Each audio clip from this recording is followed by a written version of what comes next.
नमस्कार, एनडीटीवी राजस्थान में आपका स्वागत है। मैं हूं मनोरंजन भारती और आप देख रहे हैं आज का मुद्दा। आज का मुद्दा क्या है, इसमें चर्चा करेंगे कुछ राजनीतिक खबरों की। लोकसभा चुनाव से पहले राजस्थान में लगता है कि ऑपरेशन लोटस शुरू हो गया है और उसके संकेत फिलहाल मिलने लगे हैं। कांग्रेस के कई नेताओं के पाला बदलकर बीजेपी में ज्वाइन करने की बात हो रही है।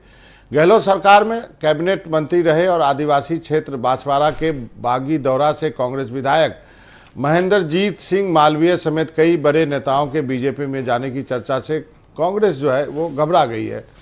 इनमें राजस्थान सरकार में मंत्री रहे लालचंद कटारिया, पूर्व विधायक रिछपाल मिर्धा के भी नाम शामिल है। साथ ही पूर्व मंत्री उदय लाल अंजना की भी चर्चा। हालांकि अंजना का फोन स्विच ऑफ हो गया है, इस सस्पेंस से सियासी उबाल आ गया है।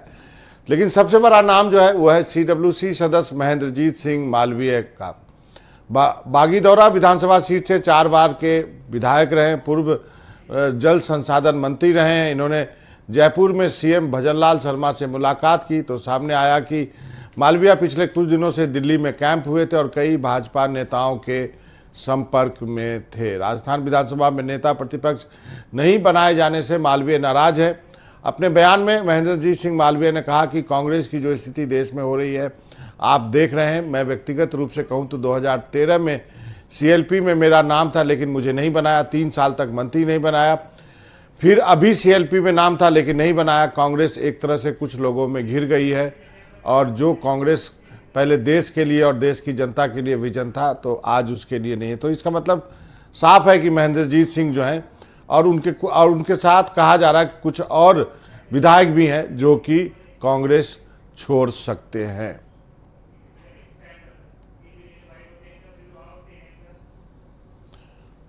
तो महेंद्रजीत सिंह ने कांग्रेस की कार्यशैली पे सवाल करते हुए क्या कहा, ये सुनाते हैं पहले आपको।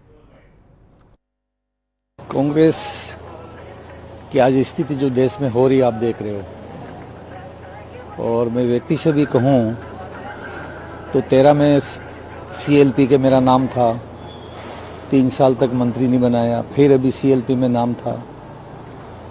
कांग्रेस एक तरह से कुछ लोगों के बीच में घिर गई है।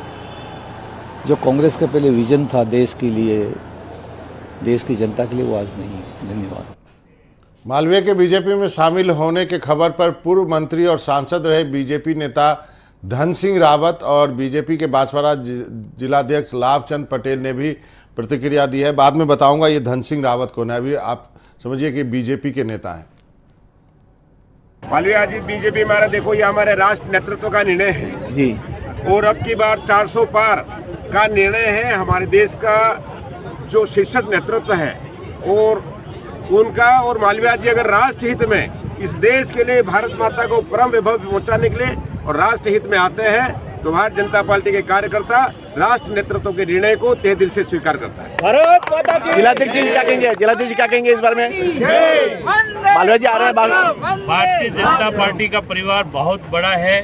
हम भारत में, विश्व में भी विख्यात होने जा रहे हैं। हमारे को निरंतर हम पार्टी में हमारे जो भी लोग आते हैं उनका हम स्वागत है और उनका स्वागत करते हुए भारतीय जनता पार्टी सदस्य प्रत्येक व्यक्ति को देने के लिए हम तैयार हैं। उसमें कोई जरूरत नहीं। पुरानी कोई शिकायत थी उसके क्या कहेंगे सर? नहीं, कोई शिकायत नहीं, किसी तरह कोई शिकायत दर्ज नहीं थी? नहीं, कोई शिकायत। अच्छा, तो क्या लाभ मिलेगा राजनीति में इसको? तो हमारे पार्टी परिवार में जुड़ रहे हैं, संगठन को उसका लाभ मिलेगा। जी जी जी जी। और प्रधानमंत्री मोदी ने एक बार फिर दावा किया है कि इस बार NDA 400 के पार जाएगी।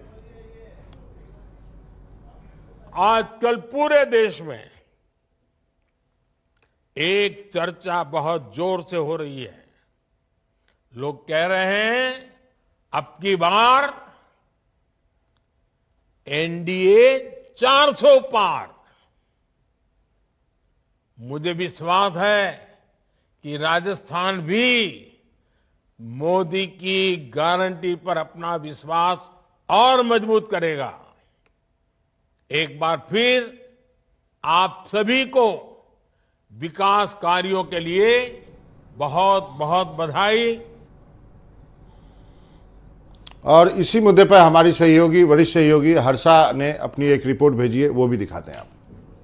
देखिए, महेंद्रजीत सिंह मालवीय का अगर बीजेपी का वो दामन थाम लेते हैं और कांग्रेस का हाथ छोड़ देते हैं तो बहुत बड़ा झटका रहेगा कांग्रेस पार्टी के लिए।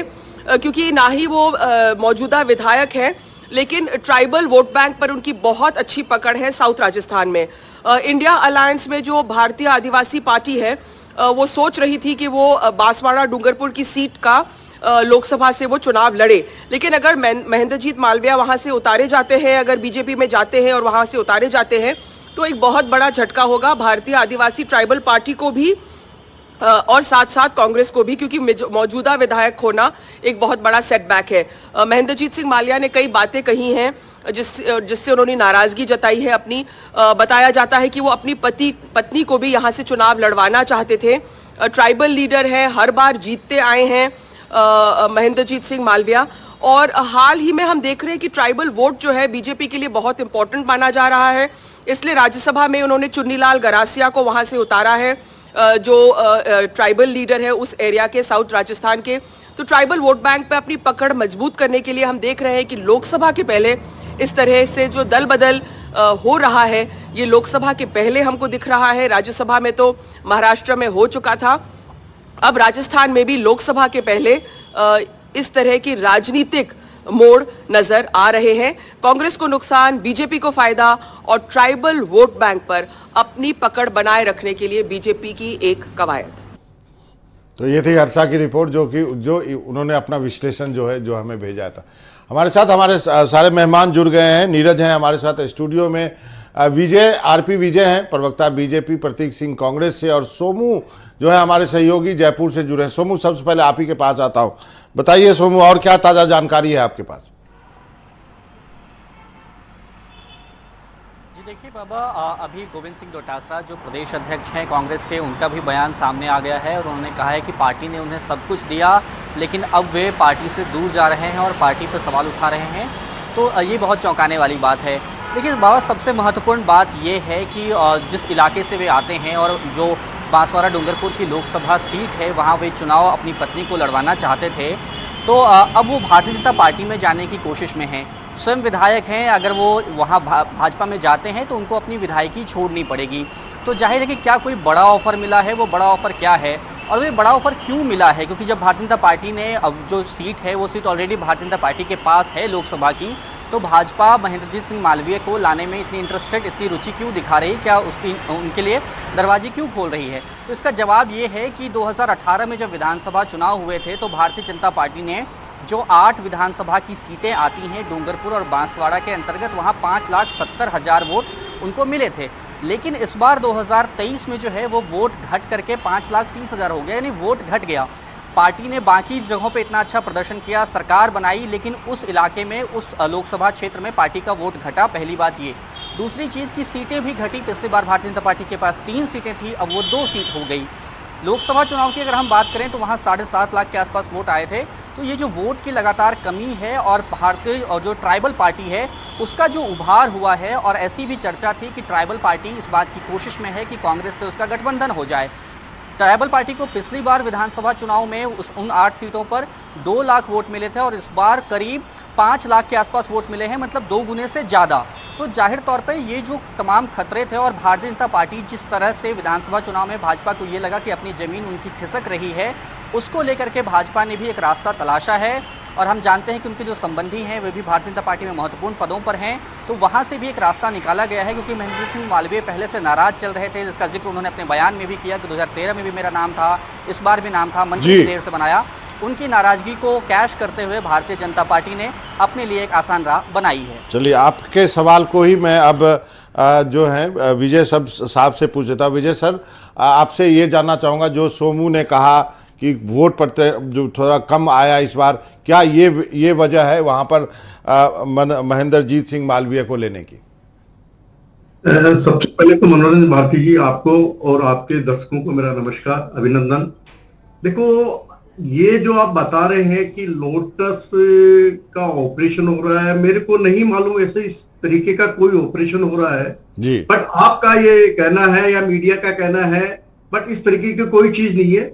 भारतीय जनता पार्टी एक विश्व की सबसे बड़ी पार्टी है जिसके अंदर जुड़ाव होना स्वाभाविक है, और आज का जुड़ाव नहीं हो रहा है। मैं आपको थोड़ा सा एक बता देता हूं कि आज की तारीख में कम से कम भी आपके 9 तो आपके भूतपूर्व जो मुख्यमंत्री रहे हुए हैं कांग्रेस के, उन्होंने भारतीय जनता पार्टी को ज्वाइन किया है। उनके कुछ नाम आपको गिना देता हूँ। अमरिंदर सिंह जी हैं, दिगंबर कामत है, एसएम कृष्णा है, विजय बहुगुणा है, एन किरण रेड्डी है, एनडी तिवारी जी है, जगदम्बा पाल सिंह है, पेम्बा खांडू है, अशोक चौहान है, हेमंत बिस्वा है, मतलब इस तरीके के बहुत है, बीरेन सिंह है, मानिक शाह है। ये तो चीफ मिनिस्टर रहे हुए हैं, उनकी बात कर रहा हूं मैं। इसके अलावा कई नेता जो एक्चुअली राहुल गांधी के बहुत ही नजदीकी थे, उन्होंने भी ज्वाइन किया है, जिनमें ज्योतिराव हम तो राजस्थान की बात कर रहे हैं। मैं आपकी बात सही है। नहीं, मैं कह रहा अब हूं मैं कि मैं इस समय उनके पर्चे भी खोलता हूं। आपने अशोक चौहान की बात करी, तो अभी जो 4 दिन पहले जो संसद में श्वेत पत्र लाया गया था, उनका नाम सबसे ऊपर था शारदा घोटाले में। वो अलग डिबेट। मैं राजस्थान के मुतालिक बात कर रहा हूँ। इनके एक सवाल और भी है, एक सवाल जो मैं रिसर्च कर रहा, एक सवाल ये भी है कि महेंद्रजीत सिंह मालवीय के करीबी दिनेश खोडनिया पर पेपर लीक के मामले में ईडी ने कार्रवाई की है। बांसवाड़ा के भाजपा के जिला अध्यक्ष ने पत्र लिखकर मालवीय के खिलाफ ईडी की कार्रवाई करने की मांग की थी। क्या ये भी एक वजह है? देखो, मैं आपको बताऊं कि ईडी कोई भी कार्यवाही करती है वो एविडेंस के बेस पे करती है। सपोर्ट उनके पास होता है, एविडेंसेज होते हैं, उनके बेस पे करती है। किसी की शिकायत पे या किसी के बचाने पे या किसी के कहने पे नहीं करती है। और अगर पेपर लीक के अंदर अगर कोई है शामिल है, तो इसका अर्थ ये नहीं है कि अगर भारतीय जनता पार्टी अगर किसी कारण से कोई आदमी ज्वाइन कर लेता है तो उनके जो केसेज है वो वापस ले लिए जाएंगे। आज तक जितने भी केसेज में कभी भी वापस नहीं लिए गए हैं। तो ये दिमाग से निकालना पड़ेगा अपन को कि ईडी की कार्यवाही इसलिए की जाती है कि कोई आदमी पार्टी ज्वाइन कर ले। ये कभी नहीं हुआ। इतने सारे आदमी जो ज्वाइन कर रहे हैं आज, इससे पहले भी मैं आपको बताता हूँ, जब विधानसभा के चुनाव हुए थे उस समय भी भारतीय जनता पार्टी के अंदर कांग्रेस के नामी ग्रामी आदमी शामिल हुए थे। ऐसा नहीं है, ये जब भी चुनाव होते हैं ये चीज होती है। बट देखो, आप सबको पता है कि डूबती नाव में कोई भी सवार नहीं होना चाहता। मैं आऊंगा, एक और सवाल है मेरे पास, सवाल है मेरे पास, मैं आऊंगा।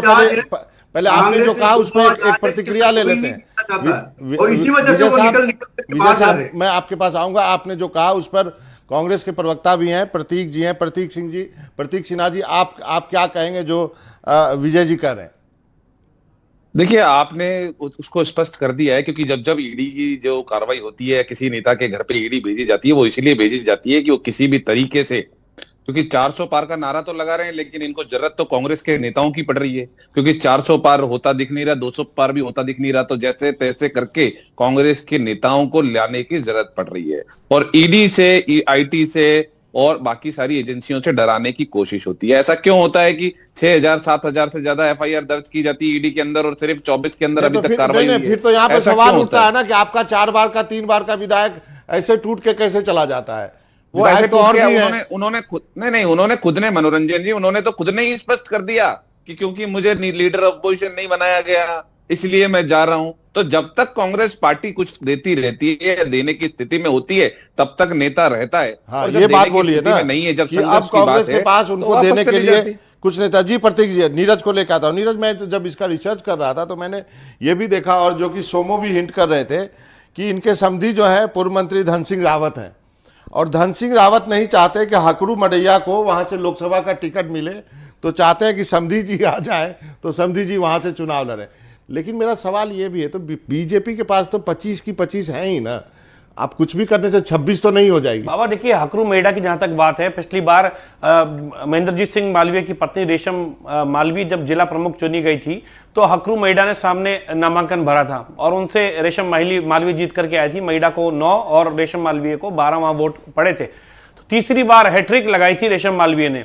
बात करें तो अगर क्षेत्र की 10 साल महेंद्रजीत सिंह मालवीय खुद भी जिला प्रमुख क्षेत्र के अंदर रहे, और उनकी पत्नी रेशम मालवीय भी 3 बार जिला प्रमुख बनी, 25 साल से जो ये सीट है ये इस एक ही परिवार के अंदर चल रही है।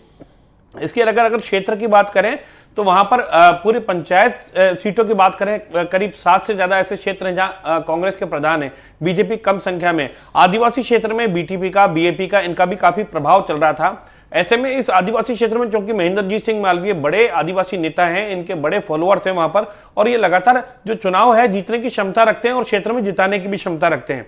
हमने राहुल गांधी की सभाओं में भी देखा किस तरीके से भीड़ जो है मालवीय के साथ साथ उमड़ती है, और ये तीर धनुष बाण चलाते हैं जिस तरीके से आदिवासी अंदाज में, तो एक अच्छी इनकी फॉलोइंग है। उसी को देखते हुए भाजपा ने इनका साथ लेने की ठानी है, और मालवीय चूंकि चाहते थे नेता प्रतिपक्ष या तो उनको बना दिया जाए या आपकी बार राज्यसभा का टिकट दे दिया जाए। लेकिन सोनिया गांधी को नामांकन दिया, उस दौरान भी उनकी नाराजगी नजर आई, वो नामांकन भरने जयपुर में नहीं आए, जबकि सभी विधायकों को निर्देश थे आप आए। तो सीधे तौर पर ये मैसेज यहाँ जाता है। तो ये दो दिन पहले से ही ये साफ हो गया। आता हूँ आपके पास, आता हूँ। हमारे साथ अनिल सागर भी जुड़े हुए हैं। अनिल जी, आपकी टिप्पणी, आप क्या कहेंगे? बहुत सारी बातें हो रही है। विजय जी कह रहे हैं कि कोई ऑपरेशन लोटस नहीं है, नीरज ने ऑपरेशन लोटस लिखा है यहाँ पे। आप बताइए, और भी लोग हैं क्या, और आप क्या कहना चाहेंगे? नहीं, देखिए ऑपरेशन लोटस नहीं, अभी कल से जो है भाजपा की यहाँ पे दिल्ली में जो है एक अधिवेशन शुरू होने जा रहा है, और मुझे लग रहा है उसमें रूपरेखा और स्पष्ट निकल करके आ जाएगी। जिन लोगों को जो मंत्र दिया जाएगा यहाँ से कि अब की बार 400 पार, तो उस 400 पार में 25 जो है वो पूरी तरह से बचाने का भी एक मंत्र रहेगा, क्योंकि इन 25 में कुछ खिसक ना जाए।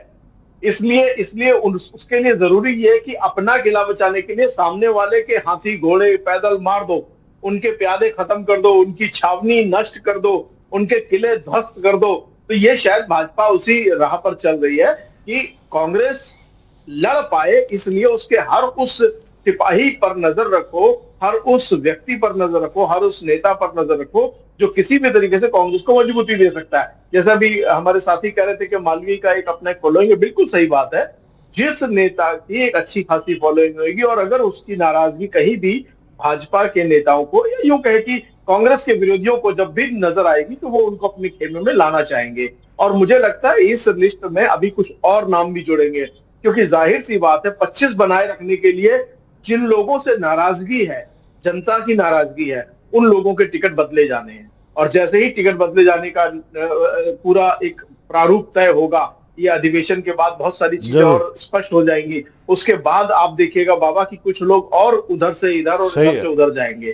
उधर से इधर आने वालों की संख्या ज्यादा रहेगी, इधर से जाने वालों की संख्या थोड़ी कम नजर आएगी। सही विश्लेषण है आपका। इसके बाद विजय जी के पास जाना जरूरी हो गया। विजय जी, और भी लोग आएंगे, लोग बोल रहे हैं कि और भी लोग आएंगे।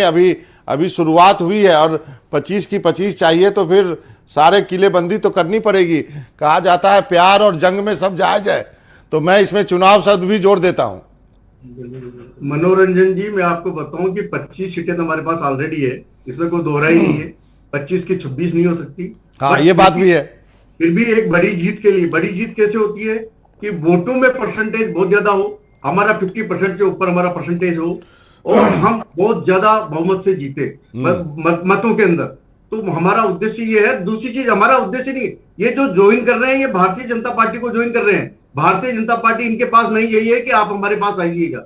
हाँ, अगर वो कोई भी आदमी हमारी भारतीय जनता पार्टी की नीतियों को समझता है, उसको स्वीकार करता है, तो दे आर मोस्ट वेलकम। हमें कोई आपत्ति नहीं है अगर हमारा कुनबा बढ़ता है। तो विजय जी एक मिनट, ये पार्टी को क्लियर नहीं कर रहा है।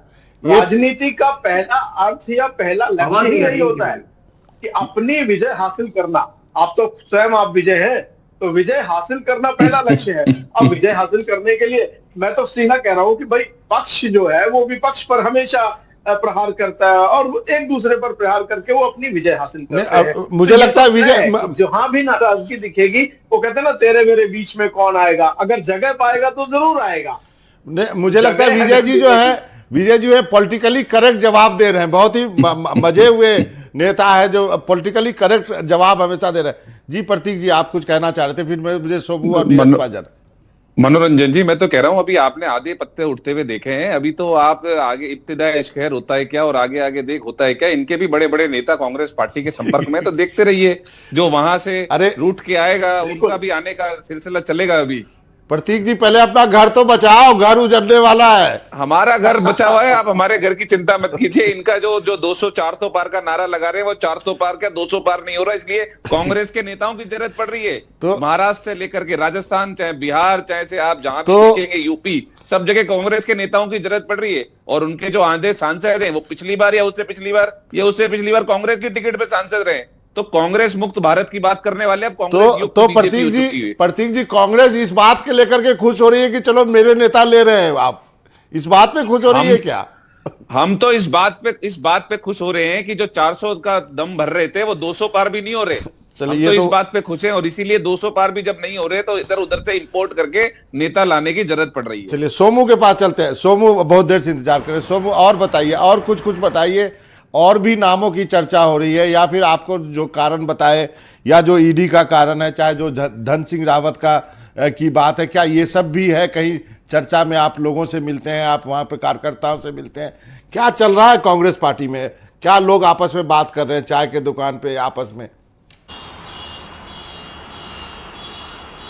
जी देखिए बाबा, सियासी हलकों में कई तरह की चर्चाएं हैं और जिस कार्रवाई का आपने जिक्र किया उसकी भी चर्चा खूब होती है। उसके साथ साथ एक बात की चर्चा यह भी है कि जो डूंगरपुर बांसवाड़ा सीट है वहां पर कांग्रेस और भारत आदिवासी पार्टी गठबंधन कर सकती है, और अगर ऐसा होता तो निश्चित रूप से फिर वहां से महेंद्रजीत मालवीय जो इस कोशिश में थे कि अपनी पत्नी को चुनाव लड़वाएं, वो नहीं हो पाता।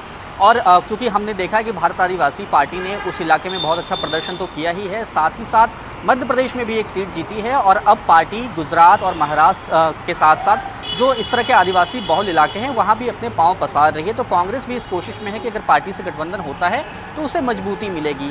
यह भी एक वजह है जिसके कारण महेंद्रजीत सिंह मालवीय जबकि सीएलपी लीडर नहीं बन पाए तो उनकी नाराजगी जो है वो इस रूप में सामने आई है। इसके अलावा भी कई सारे नाम हैं। एक नाम जयपुर ग्रामीण सीट से लिया जा रहा है बार बार, लालचंद कटारिया का, जो कि पूर्व में मंत्री भी रहे थे, जाट चेहरा हैं और पिछले सरकार में मंत्री थे, गहलोत सरकार में मजबूत नेता हैं, और इस बात की चर्चा है कि वे भी बीजेपी में शामिल हो सकते हैं। बहुत लंबे वक्त से उनके नाम की चर्चा हो रही है, और ये भी चर्चा है कि अगर वे वहां जाते हैं तो जयपुर ग्रामीण से भारतीय जनता पार्टी के प्रत्याशी हो सकते हैं। उनके साथ और नेताओं की चर्चा है जो उनके संबंधी हैं। तो देखना है कि ये फहरिस्त जो है वो कितनी लंबी जाती है। लेकिन महेंद्रजीत सिंह मालवीय के मामले में तो भारतीय जनता पार्टी की तरफ से भी ये कोशिश है कि वो इस पार्टी में आ जाएं, ताकि पार्टी का जो एक आधार वहां खिसकता हुआ पार्टी को दिख रहा है, जिसमें भारत आदिवासी पार्टी ने सेंध लगाई है, आंकड़े कम से कम यही कहते हैं, वह एक प्रमुख वजह है। जरूर नीरज, ये एक सच्चाई है कि क्या बीजेपी जाट गुजर इन सब वोटों को साधने की कोशिश में साथ में उसमें आदिवासी भी जोड़ दें तो वो एक पक्का करना चाहती है? देखिए, आदिवासी और ओबीसी दोनों एक बड़ा वोट बैंक है जिसे बीजेपी अपने साथ लेकर के चलना चाहती है। आज किसान आंदोलन का भी दौर चल रहा है और ओबीसी वर्ग को साधने के लिए अन्य जो बड़े लीडर्स हैं ओबीसी के, उनको भी साथ लेकर के चलना जरूरी होगा। दूसरा, जैसे कि आपने बात कही थी कि पेपर लीक मामले में भी दिनेश खोड़निया पर केस चल रहा है और वो महेंद्रजीत सिंह मालवीय के करीबी हैं, तो निश्चित रूप से ये भी एक बड़ा कारण हो सकता है। दूसरा, जो मालवीय हैं इनको लोकसभा चुनाव लड़ाया जा सकता है क्योंकि इस क्षेत्र के अंदर एक बड़ा कद्दावर आदिवासी नेता बीजेपी को मिल जाएगा। ऐसा होता है तो बीजेपी के लिए पूरी सूरत बदलेगी और आगामी दिनों में होने वाले पंचायत राज चुनाव जो है उसके अंदर भी पार्टी को बड़ा बेनिफिट हो सकता है। ये भी एक कारण जो है वो माना जा रहा है। तो ये सारी चीजें हैं। तो बीजेपी चाह रही है कि बड़े जो नेता हैं कांग्रेस पार्टी के वो बीजेपी के साथ जुड़े और साथ जुड़ करके जो पीएम मोदी की जो विचारधारा है या जो विजन है, बीजेपी की जो रीति नीति है, उसके आधार पर राजस्थान में बीजेपी को आगे बढ़ाएं। तो उसी के तहत ये सारी कवायदे हो रही हैं। अनिल जी, आपके पास आता हूं। जो ये बात सही है, यदि पार्टी को लगता है कि कहीं पे कमजोरी है तो पार्टी उसके लिए प्लान बी पार्टी ने तैयार कर रखा है। अब उस प्लान बी के तहत कांग्रेस को नेता को लेना पड़े तो उनको उससे कोई गुरेज नहीं है।